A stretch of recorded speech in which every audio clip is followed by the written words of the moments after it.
Wajahnya polos dan manis. Tangannya selalu menggenggam anak panah dan busur. Namun di balik tampilannya yang lembut, ia bisa menjadi sangat berbahaya. Cupido atau Cupid, satu bidikan panah saktinya yang kecil, mampu mengguncang hati manusia, bahkan dewa. Putra Venus ini bahkan bisa mengubah sejarah. Cupido atau Cupid sering digambarkan sebagai anak laki-laki kecil bersayap yang membawa busur dan anak panah. Sering muncul sebagai ikon hari Valentine. Cupido, bocil imut nakal bersayap, makhluk mitologi putra Venus dan Mars. Sebagai putra Dewi Cinta dan Dewa Perang, maka tidak heran bila ia diwarisi darah cinta dari ibunya dan darah perang dari ayahnya. Karena itulah ia selalu membawa anak panah dan busur. Bukan untuk berperang, tetapi untuk membidik hati manusia serta mengguncangnya dengan cinta. Cinta tidak selalu indah ya teman-teman. Cinta juga bisa menimbulkan konflik berujung perang. Seperti pada kisah perang Troya. Cupido dengan instruksi ibunya yaitu Venus berperan dalam membuat Paris, pangeran Troya, jatuh hati pada Helen, istri Raja Sparta. Lalu Paris menculik Helen. Penculikan inilah yang kemudian memicu pengepungan kota Troya oleh ribuan kapal Yunani. Kisah ini sudah pernah saya buat videonya. Buat yang belum tahu, linknya saya copy paste di deskripsi ya. Dalam kisah mitologi, walaupun Cupido berperan penting dalam menyatukan dua insan manusia, sehingga manusia dapat meneruskan keturunannya, Cupido bisa menjadi sosok yang berbahaya sehingga ada yang berpendapat dunia aman bila Cupido tidur. Busur dan anak panah Cupido sangat ampuh mengubah hidup seseorang. Oh ya, busur Cupido atau Cupid's bow adalah istilah untuk garis bibir bagian atas. Konon senjata Cupido dibuat oleh Vulkan, suami Venus. Vulkan merupakan dewa pandai besi yang ahli dalam membuat berbagai benda termasuk senjata dan peralatan para dewa. Ada dua jenis anak panah, yaitu anak panah emas dan anak panah timah. Anak panah emas dapat memicu cinta dan keinginan hati seseorang. Ketika anak panah emas mengenai seseorang, ia akan jatuh cinta pada orang pertama yang ia lihat. Sedangkan panah timah dapat memicu kebencian dan penolakan dalam hati seseorang. Dua jenis panah ini memungkinkan Cupido untuk mengontrol dan memanipulasi perasaan dalam hati seseorang. Dalam beberapa versi dikisahkan Cupido mencelupkan panah emasnya pada madu sebelum ditembakkan ke hati orang. Tujuannya agar tercipta cinta yang manis. Tetapi kisah ini adalah pengembangan penyairnya, bukan mitos sebenarnya. Demikian pula dengan kisah Cupido mencuri madu yang kemudian menangis karena disengat lebah. Kisah ini berasal dari salah satu cerita kecil yang jarang dibahas dalam mitologi klasik. Konon Venus menertawakan Cupido karena Cupido sendiri seperti lebah, menyengat membuat hati sakit karena asmara. Penggunaan panah emas sekaligus panah timah Cupido diceritakan pada kisah Apollo dan Daphne. Apollo adalah dewa tampan yang wajahnya bercahaya, yang memiliki banyak kemampuan yaitu sebagai dewa musik, dewa puisi, dewa seni, dewa ramalan, dewa penyembuhan, dan dewa panahan. Bahkan berbeda dengan mitologi Yunani, dalam mitologi Romawi, Apollo adalah dewa matahari. Dengan segala yang ia miliki, seharusnya Apollo dapat dengan mudah memikat para dewi, para bidadari atau nimfa, dan bahkan manusia. Namun ternyata tidak, dewa paling tampan ini kurang beruntung dalam hal asmara. Kemungkinan karena sikapnya yang tidak bersahabat dengan Cupido. Dalam karya sastra Metamorphoses, yaitu kumpulan kisah mitologis yang ditulis penyair Romawi bernama Ovid, diceritakan tentang kisah Apollo dan Daphne. Dikisahkan bahwa Apollo baru saja membunuh ular besar bernama Piton yang meneror manusia. Apollo menusuk Piton dengan 1000 anak panah. Setelah kemenangannya atas musuh yang begitu kuat, timbullah kesombongan dalam diri Apollo.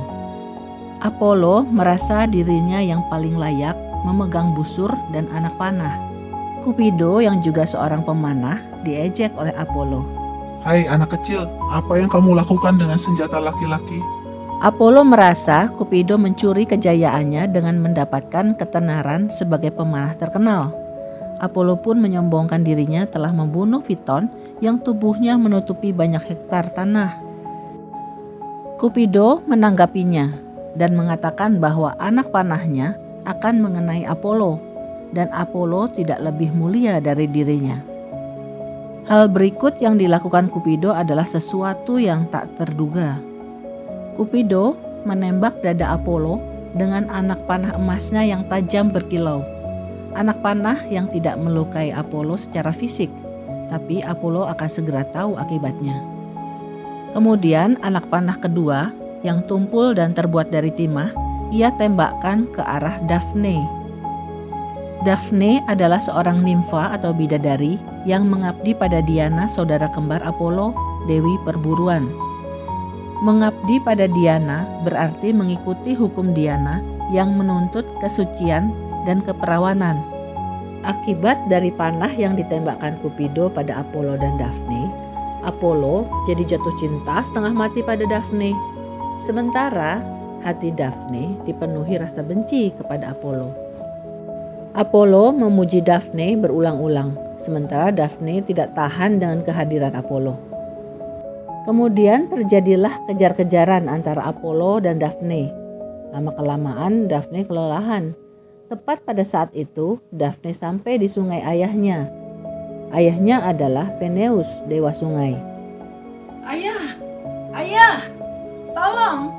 tolong aku. Peneus kemudian menolong putrinya yang kini sudah berada dalam genggaman Apollo. Daphne perlahan berubah bentuk. Rambutnya menjadi daun, tangannya bercabang, dan kakinya menjadi akar. Daphne telah berubah menjadi pohon. Daphne berubah menjadi pohon laurel yang indah. Sesungguhnya pohon laurel disebut pohon Daphne di Yunani. Meski Daphne telah berubah menjadi pohon, cinta Apollo tidak pudar. Karena Daphne tidak bisa menjadi pengantin Apollo, Apollo menganggap pohon laurel menjadi pohon miliknya. Pohon laurel menjadi pohon suci Apollo. Para peramal di Delphi mengunyah daun laurel sebelum menerima kebijaksanaan ilahi dari Apollo yang diterjemahkan sebagai ramalan. Daun laurel menjadi hiasan kepala Apollo dan para pria di Yunani dan Roma. Pada pertandingan di zaman kuno, pemenangnya diberi mahkota daun laurel. Panah emas Cupido membuat peristiwa penting ketika ia memanah Pluto, sang penguasa dunia bawah. Panah tersebut membuat Pluto jatuh cinta pada Proserpina, putri Ceres, sang dewi pertanian. Pluto dengan izin Jupiter, ayah Proserpina, kemudian menculik putri Ceres itu dan membuat Ceres bersedih. Kemudian Ceres mencarinya ke seluruh pelosok dunia sehingga melalaikan tugasnya. Khawatir manusia akan kelaparan karena Ceres tidak bekerja, maka Jupiter mendesak Pluto membuat kesepakatan dengan Ceres. Akhirnya diputuskan selama 6 bulan Proserpina kembali pada Ceres. Kemudian 6 bulan berikutnya Proserpina menjadi ratu di dunia bawah mendampingi Pluto suaminya. Ketika Proserpina kembali pada Ceres, dunia mengalami musim semi dan musim panas. Ketika Proserpina kembali ke dunia bawah, dunia mengalami musim gugur dan musim dingin karena Ceres kembali bersedih dan tidak bekerja. Panah Cupido kembali memicu konflik. Di akhir perang Troya, Aeneas, pangeran Troya, melarikan diri bersama keluarganya. Dalam perjalanan menuju Italia, mereka singgah di Kartago. Venus memerintahkan Cupido agar membuat Ratu Kartago, yaitu Dido, jatuh hati pada Aeneas. Tujuannya adalah agar Aeneas dan rombongannya mendapat perlindungan dan bantuan dari sang ratu. Aeneas adalah salah satu dari anak Venus. Namun ketika kemudian Aeneas harus pergi, Dido patah hati lalu bunuh diri. Sejak itu terjadi permusuhan antara penduduk Kartago dan keturunan Aeneas. Perang Punisia, ini perang sungguhan ya, bukan fiksi. Perang antara Romawi dan Kartago sering dikaitkan dengan mitologi Aeneas dan Dido. Ketika panah sakti Kupido mampu menyebabkan berbagai peristiwa, apa yang terjadi ya ketika ia sendiri tertusuk panahnya sendiri? Dalam bahasa Latin, Kupido berarti hasrat. Sering digambarkan sebagai bayi bersayap yang disebut juga puto, menggambarkan cinta yang polos, spontan, tapi juga usil dan tak terkendali. Dalam mitologi Yunani, Kupido adalah Eros. Eros memiliki adik bernama Anteros. Anteros adalah dewa balasan cinta. Eros akan tumbuh dewasa bila berdekatan dengan Anteros. Kalau Anteros menjauh, Eros kembali jadi kecil. Ini menjadi alegori yang indah di mana cinta hanya bisa tumbuh kalau ada balasan cinta. Kalau cinta bertepuk sebelah tangan, cinta akan tetap kekanak-kanakan dan tidak matang. Penggambaran Kupido sebagai pemuda atau remaja laki-laki yang tampan muncul dalam kisah cintanya dengan Psike. Psike adalah seorang putri raja yang sangat cantik. Kecantikannya membuat orang-orang menjadi berhenti menyembah Venus dan mulai memuja Psike. Venus menjadi marah dan menyuruh Kupido untuk membuat Psike jatuh cinta pada laki-laki yang terjelek di dunia. Kupido yang selalu patuh pada ibunya langsung pergi menemui Psike. Tapi ketika Kupido melihat Psike, Kupido malah terpesona melihat kecantikan Psike. Dan malah secara tidak sengaja ia tertusuk panah emasnya sendiri, sehingga Kupido jatuh cinta pada Psike. Venus yang terus memantau Psike merasa ada yang ganjil, lalu ia mengutuk Psike sehingga tidak ada orang yang melamarnya. Hal ini membuat orang tua Psike menjadi cemas karena belum ada pelamar yang menghampiri Psike. Maka pergilah mereka ke orakel atau peramal untuk meminta nasihat. Kupido membuat orakel berkata bahwa Psike tidak ditakdirkan untuk menikah dengan manusia, melainkan menikah dengan suatu makhluk yang tinggal di gunung. Orang tua Psike kemudian membawa Psike ke puncak gunung. Semua orang bersedih ketika Psike dibawa ke gunung karena selain cantik, Psike juga baik hati. Singkat cerita, Psike dijemput oleh Sephiros, dewa angin barat, dan dibawa ke sebuah istana. Setiap malam, Kupido mengunjunginya dalam gelap sehingga Psike tidak bisa melihat wajahnya. Kupido tidak mau memperlihatkan wajahnya. Menurut Kupido, kebahagiaan mereka akan berakhir bila Psike melihat wajahnya. Namun karena penasaran, suatu malam ketika Kupido sedang tidur, Psike mengambil lentera dan menyinari wajah Kupido dengan lentera. Sadarlah ia bahwa laki-laki yang bersamanya selama ini adalah Kupido, sang dewa cinta. Namun karena terkejut, secara tidak sengaja, Psike menumpahkan minyak panas ke tubuh Kupido. Kupido yang kesakitan menjadi marah dan pergi meninggalkan Psike.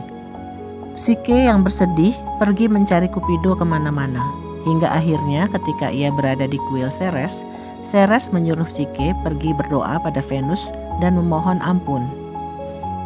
Maka pergilah Psike ke kuil Venus. Venus yang kesal pada Psike memberinya berbagai tugas berat. Beberapa tugas berat bisa ia lalui. Venus masih kesal karena menganggap Psike membuat Kupido tidak patuh padanya dan membuat Venus stres dan berkurang kecantikannya. Maka Psike disuruh pergi ke dunia bawah, dunia orang mati, untuk meminta sedikit kecantikan pada Proserpina. Dengan susah payah, Psike berhasil bertemu dengan Proserpina, yang kemudian memberinya sebuah kotak untuk diberikan kepada Venus. Dalam perjalanan menuju kuil Venus, Psike tergoda untuk membuka kotak itu. Ia pikir ia bisa mendapat sedikit kecantikan dari kotak itu, supaya Kupido senang bila ia tambah cantik. Tapi ternyata kotak itu berisi kutukan tidur dan langsung membuat Psike tidur abadi. Di saat yang sama, Kupido yang telah sembuh dari lukanya dan telah memaafkan Psike, mencari Psike dan menemukan Psike tertidur. Cupido mengumpulkan kembali kutukan-kutukan itu ke dalam kotak, sehingga Psike tersadar kembali dan bahagia melihat Cupido di hadapannya. Cupido lalu terbang menghadap Jupiter agar Psike dibuat abadi. Jupiter mengizinkan dan mengutus Merkurius untuk menjemput Psike. Merkurius membawa Psike ke Olympus dan kemudian Psike diberi minum ambrosia dan menjadi abadi. Cupido dan Psike menikah. Venus ikut menari dalam pesta itu. Ia telah memaafkan Psike. Terima kasih ya sudah menyaksikan video ini hingga akhir. Semoga harimu menyenangkan dan dipenuhi cinta.